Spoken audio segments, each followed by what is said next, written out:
Welcome to the Nightmare Zoo. Enjoy the story, and remember to hit that subscribe button for us too. An 1800 sod house settler records the night the open plains answered her stare. I write this in the summer of 1889, by the last of the lamp oil, with my husband dead in the dirt and the land watching me breathe.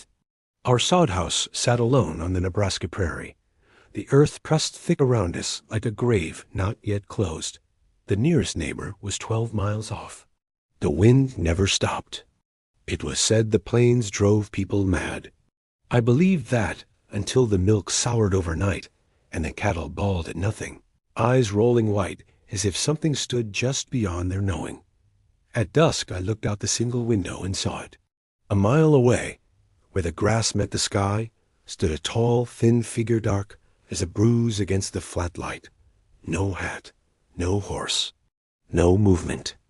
It was shaped like a man only by courtesy, too narrow at the shoulders, too long in the legs. I watched until my eyes burned. When I blinked, it stood closer. Half the distance gone without a step taken. I told my husband Thomas. He laughed and took the rifle. When he stepped outside, the cattle scattered, breaking rope and fence like string. The figure was closer still, its outline wrong, edges wavering as if the air refused its shape. Thomas fired. The shot cracked the sky. The figure did not flinch. It was at the fence line when it came, not running, not walking, simply there. Up close, it had no face, just a smooth, stretched darkness where features should be. The skin tight and wet-looking, as if pulled over nothing. Its arms bent too many times as it reached for Thomas. The sound his body made when it took him stays with me.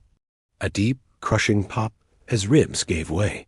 He screamed until it pressed him flat against the post and folded him inward, breaking him piece by piece. Blood ran down the wood and soaked into the dirt like rain that did not stop. I barred the door. It leaned against the sod wall, testing, listening. The pressure cracked the packed earth. Fingers, if they were fingers, pushed through, long and boneless, scraping at my dress. I hacked with the cleaver until dark fluid sprayed, and the limb withdrew with a sound like breath escaping mud. At dawn it was gone. Thomas was not.